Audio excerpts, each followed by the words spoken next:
Hello everyone, and welcome back to John Paul Piano. And today, before we begin, I just want to... Alright now, no more of this. I didn't invite you here, Easter Bunny. You gotta stay over there, because I'm trying to record a video right now. I know it's Easter week, but, we can talk about Easter things later. Well, anyway, now that I have reclaimed my channel back from the Easter Bunny. Happy Easter, everyone!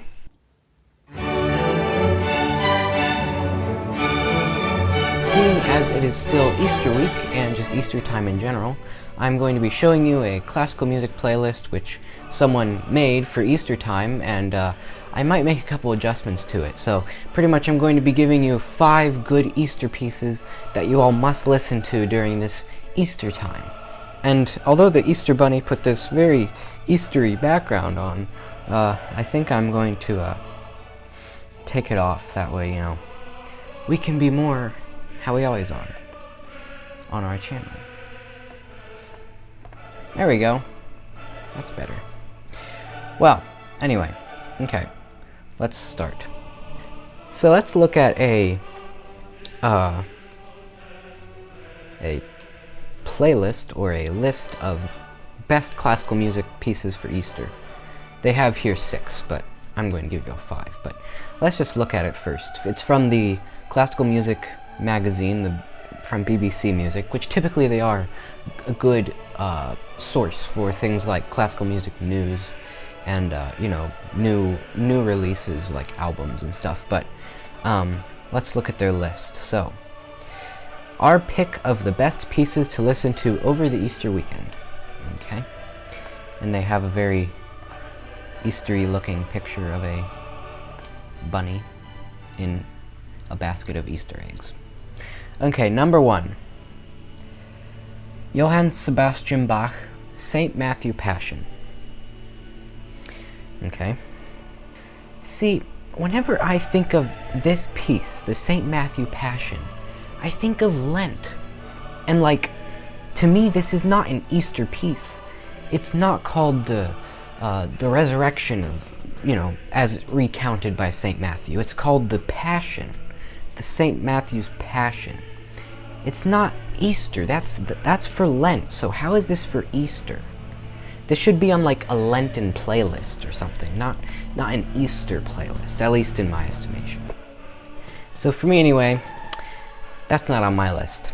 And recently I posted in the community section of my channel a poll, a vote, about what piece of music you think of whenever you think of Easter. What piece of music makes you think of Easter?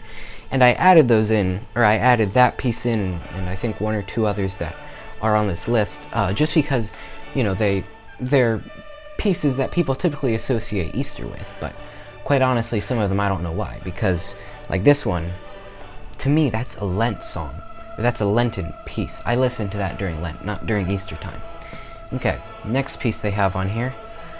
Thomas Tallis, Lamentations of Jeremiah the Prophet. Once again, this is for Lent. Lamentations. Easter is supposed to be a time of joy and rejoicing, not a time of lamentations and sadness. So that's not an Easter piece. Third piece, Rimsky-Korsakov, Russian Easter Festival Overture. Now this one's a very good one. So this, I approve of that, and you might see that show up on my list too. Number 4, James Macmillan, 7 Last Words from the Cross. I've actually never heard this piece before. Looks like it's more recent, 1990s, but once again, that's for me anyway, that's a Lenten piece. 7 Last Words from the Cross. There's nothing Eastery about that. Number 5, Gustav Mahler, Symphony No. 2, The Resurrection. Even though this has the word resurrection in it, doesn't mean it's a good piece for Easter. To me, this symphony shouldn't as much be called Resurrection as it should be called Crucifixion or something like that, because for the whole hour and 15 minutes leading up to the end, it's all very chaotic and just very dismal, and to me that sounds like it should be called the crucifixion. The only time the only time in the symphony that I think of resurrection is like the last like 5 minutes of the piece, and I think is it the third or fourth movement that has a soprano solo, which is quite beautiful. Those are the only times. That's only like 10 minutes though of the whole symphony, which is like an hour and a half long. So this is not on my list. So listen to this any other time, but I wouldn't listen to it during Easter unless you just listen to the ending, which is possible. And then number 6, the last piece on this list, Francis Poulenc, Quatre motets pour un temps de pénitence. Don't know what that means. Something about penitence. So, see, it even says on here, this set of 4 Lenten songs. Why do they have this in an Easter playlist? Okay, so typically BBC Music Magazine is a good source, but not for Easter music. Okay, so I am going to now give you my 5 top pieces for Easter that I think are very good pieces that you all should listen to for Easter. Some of them I'm sure you've already heard, but others maybe not. So, number 1 on my list is, of course, Handel's Messiah, the Hallelujah Chorus, the Easter section in general, but of course particularly the Hallelujah Chorus, which you all have been listening to in the background of this video. So, I don't really need to play any of it for you or anything, because I'm sure you all have already heard that. You know what it is. And by the way, there are links in the description below to all of these pieces. There's actually a playlist which I compiled that there's a link to in the description below.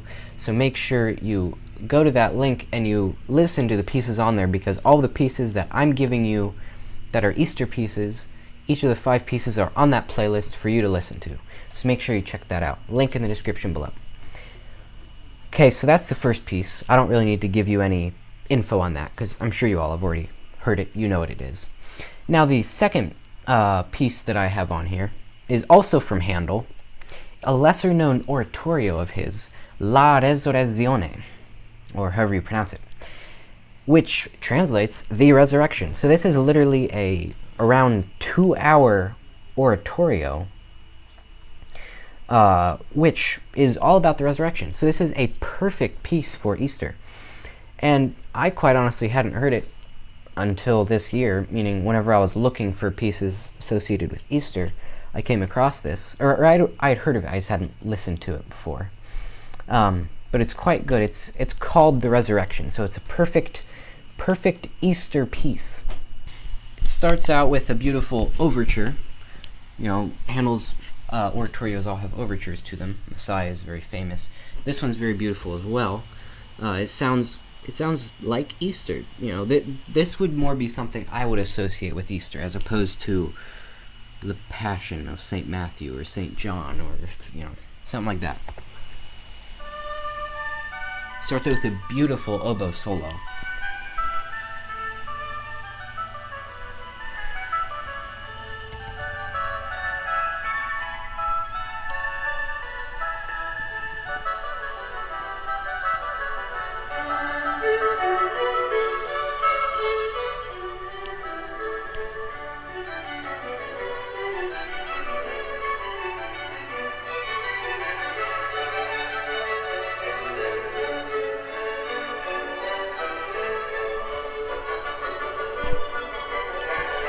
I mean, that's incredibly beautiful already, but that's only the overture. So you can just imagine how beautiful the rest of it is. It's quite a beautiful piece. It's very underplayed and known. It's an oratorio that should be known more, because it's quite nice. The third piece of music on my list is another oratorio, but this one's by Bach. This one's more well known, so some of you may have heard it before. It's Bach's Easter Oratorio. That's literally what it's called, or in German, Osteroratorium, or something like that. I think that's German. But it's an Easter Oratorio, so it's literally for Easter. It's about 50 to 60 minutes long, and like Handel's Resurrection Oratorio, It's quite Eastery. It's very beautiful. It's very joyful.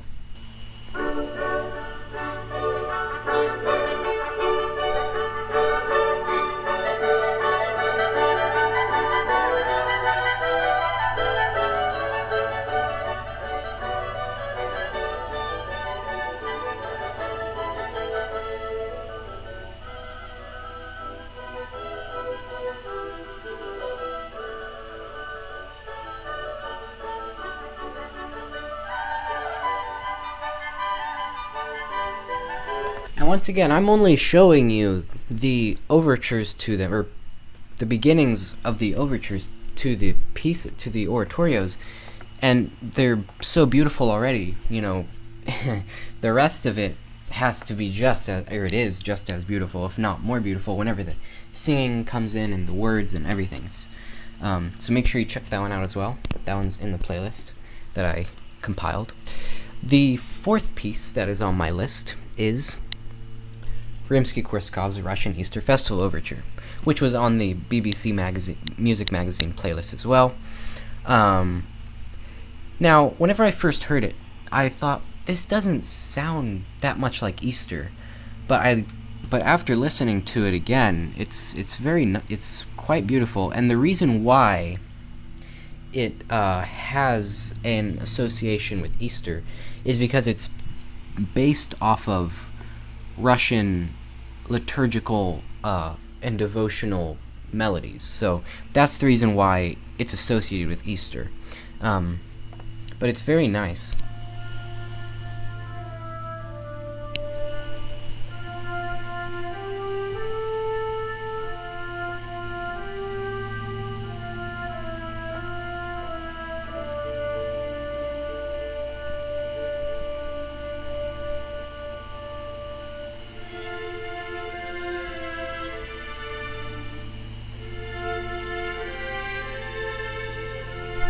It's very, for an Easter piece, you might think it's very serene, sort of low-key, which parts of it are, but it just has a beauty to it that's very uplifting. It has beautiful violin and cello solos in it, too.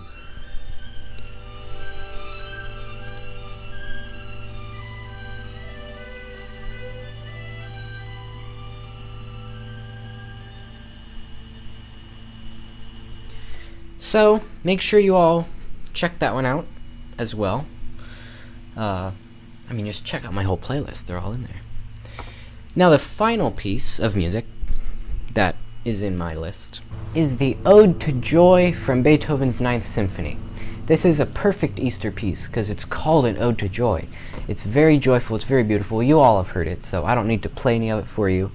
But that's a good Easter piece as well. Once again, it's in my playlist. So anyway, check out my playlist, check out my other videos. Please like the video, subscribe to my channel for more great videos like this.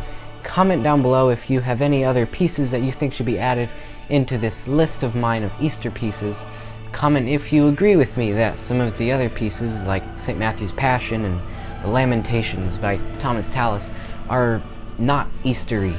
If you disagree with my conclusion that they are not for Easter, tell me why. But anyway, please subscribe to my channel, share the videos, like the videos. Happy Easter, everyone! Enjoy the rest of your Easter season, and keep spreading classical music through the world. I'll see you all next time. Goodbye!